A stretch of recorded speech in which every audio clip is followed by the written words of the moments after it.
অনেক আতঙ্কে ছিলাম। সিসি ক্যামেরা আমার মাথার উপরে ছিল। আমি যেখানে বসছি, আমার সিট যেখানে পড়ছে, একদম সিসি ক্যামেরার নিচে আমার সিটটা। হেলিকপ্টার মিলন। অনেক খারাপ হইছে এমসিকিউ। সিকিউটা মোটামুটি ভালো হইছে।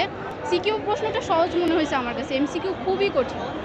গত বছরের তুলনায় এবার অনেক হার্ড হইছে কোয়েশ্চেন। আর আমার মনে হয় আগামীতে আরও হার্ড হবে হয়তোবা। অনেক আতঙ্কে ছিলাম। সিসি ক্যামেরা আমার মাথার উপরে ছিল। আমি যেখানে বসছি, আমার সিট যেখানে পড়ছে, একদম সিসি ক্যামেরার নিচে আমার সিটটা। তো অনেক আতঙ্কে ছিলাম। আমার মনে হইতেছিল যে কখন না জানি আমার খাতা নিয়ে যায় বা এরকম কিছু। আমি কিছু করি নাই, তাও খাতা নিয়ে যাবে এরকম মনে হইতেছিল। না, এই ব্যাপারে বলতে পারবো না কিছু। আল্লাহ! আমি যদি চলে আসতো তাহলে তো আমি শেষ।